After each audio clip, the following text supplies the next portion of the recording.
नमस्कार मेरी YouTube family, हमशिका voice में आप लोगों का स्वागत है। आइए सुनते हैं फिर से एक नई कहानी। मानसी फटाफट रसोई में काम निपटा रही थी। मम्मी जी और पापा जी के लिए खाना बना चुकी थी, बस अब रसोई की सफाई करने में लगी हुई थी। इसके बाद उसे तैयार भी होना था। आज उसे मनीष के साथ मूवी देखने जाना था। मनीष सुबह ही कह गया था कि शाम को काम से फ्री हो जाना, आज मूवी देखने जाएंगे और साथ ही डिनर भी बाहर करेंगे, बस हम दोनों और कोई नहीं। इसलिए फटाफट रसोई से ही फ्री हो रही थी।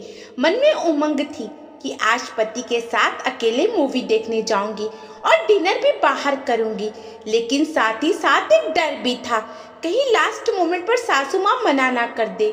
वो कई बार पहले भी ऐसा कर चुकी हैं और इसमें सबसे बड़ा योगदान ननद आरती का होता था। कहने को तो वो ननद महज 25 साल की थी, लेकिन बड़े बुजुर्गों जैसी बात करती थी और भाई भाभी के लिए नए नए नियम निकाल कर लाती थी। ननद की और उसकी शादी में महज 7 दिन का फर्क था। ननद की शादी पहले हुई थी और उसकी शादी 7 दिन बाद।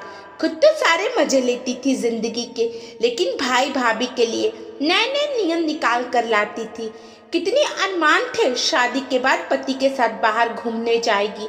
दोनों ने शादी से पहले ही डिसाइड कर लिया था कि शादी के बाद मनाली जाकर आएंगे, पर ननद ने अड़ंगा लगा दिया। खुद तो शादी के बाद हनीमून पर शिमला चली गई, और लेकिन जब भाई भाभी की बात आई तो ये कहकर कि टांग अड़ा दी कि ये तो आजकल के चोचले हैं, वो तो मेरे ससुराल वालों ने मुझे भेज दिया, वरना मैं तो कभी ना जाती। उनकी बात सुनकर मम्मी जी ने जाने से मना कर दिया। खैर, अभी काम से फ्री होकर बाहर आई थी कि इतने में ननद आरती दीदी अचानक बिन बादल बरसात की तरह आ गई। हे भगवान, जिसका डर था वही हुआ। इसे भी अभी आना है। अब इसे पता चला कि मैं मूवी देखने जा रही हूँ तो ये बेवजह अपनी टांग अड़ा देगी। फिर मम्मी जी तो बातें मुझे सुनाएंगी तो सुनाएंगी, साथ में मना ना कर दे। मन ही मन में सोचती हुई मानसी ने आरती को नमस्ते किया और उसके लिए पानी लेने रसोई में चली गई।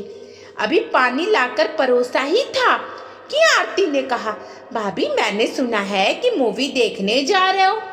मुझे तो बहुत दिन हो गए मूवी देखे हुए। मैं तो मूवी देखती ही नहीं। आजकल की मूवी किसी काम की नहीं होती है। बेवजह की मार धाड़, घर फोड़ने के किस्से, इसके अलावा होता ही क्या है। वैसे कौन सी मूवी देखने जा रही हो? दीदी, मुझे नहीं पता कौन सी मूवी देखने जाएंगे, इन्होंने ही टिकट बुक कराया है, मानसी ने कहा और अंदर जाने लगी। अरे ऐसे कैसे आपको पता नहीं? आपने भी तो कुछ सलाह दी ही होगी। और मम्मी बता रही थी कि इसके बाद आप डिनर भी बाहर करके आओगी। भाई, बाहर का खाना आजकल हेल्दी नहीं होता है। हमारे पड़ोस में वो वर्मा जी रहते हैं ना, उनकी बेटी बाहर खाना खा करके आई थी। 2 दिन तक पेट पकड़कर बिस्तर पर पड़ी रही। ये होटल वाले भी ना स्वच्छता का कोई ध्यान नहीं रखते। मानसी बिना कोई जवाब दिए अंदर जाने लगी तो आरती बोली, अरे भाभी, अपनी घर गृहस्थी संभालो। क्या रखा इन सब चीजों में? सब घर के बजट बिगाड़ने के तरीके हैं और कुछ नहीं। जीजी, मैं इस बात पर जरूर सोचूंगी, पर फिलहाल तो मुझे जाना है। अब तो इन्होंने कह दिया तो मैं मना नहीं कर सकती। आखिर पति की इच्छा भी सर्वोपरि होती है। मानसी भी बात बनाते हुए बोली, बहू, पति को मनाना तो तुम्हारे ऊपर निर्भर करता है, उसका बहाना तो मत ही बना। और वैसे भी आरती सही तो कह रही है, बाहर का खाना शुद्ध नहीं होता है और एक बहू को अपने घर गृहस्थी ही संभालनी चाहिए, ना कि घर के बजट को बिगाड़ कर बाहर घूमने फिरने में बेवजह खर्च करना चाहिए। लो, हो गई ये भी शुरू। हे भगवान, कहीं इनकार ना कर दे, मानसी मन मन में सोचते हुए बोली। पर मम्मी जी, कुछ चीजें अपनी खुशी के लिए भी तो की जाती हैं। जैसे दीदी को बाहर घूमना फिरना पसंद नहीं है, लेकिन ससुराल वालों के कहने पर हनीमून तक जा करके आ गई। जीजा जी को वीकेंड पर बाहर घूमना फिरना पसंद है। जीजू उनका मन रखने के लिए उनके साथ जाती हैं, बाहर का खाना भी खा करके आती हैं। आखिर जीजा जी खुशी के लिए इन्होंने वो सब किया है ना, तो मैं कर रही हूँ तो क्या हर्ज है। भाभी कहाँ आप मेरी बराबरी कर रही हैं। जो मेरे ससुराल में होता है जरूरी तो नहीं है कि वो आप भी करें। अरे एक आदर्श बहू वो होती है जो आरती के बोलते ही मानसी उसकी बात काटते हुए बोली, दीदी मुझे आदर्श बहू बनने का शौक नहीं है। और दीदी जो आपके ससुराल में होता है जरूरी तो नहीं है हमारे घर में भी हो। जिस तरह जो आपको पसंद नहीं है जरूरी तो नहीं है कि वो मुझे भी ना पसंद हो। मुझे तो बाहर जाकर मूवीज देखना, खाना खाना, घूमना फिरना, ये सब चीज़ें बहुत पसंद है। और इतनी मुझ में भी समझ है कि मैं ये सब अपने घर के बजट में करूं। पर भाभी ये सब तो एक उम्र तक ही अच्छा लगता है। अब तो आपकी शादी हो चुकी है, आपकी प्राथमिकता पहले घर है। माफ़ करना दीदी, मेरी उम्र अभी भी 25 साल की है।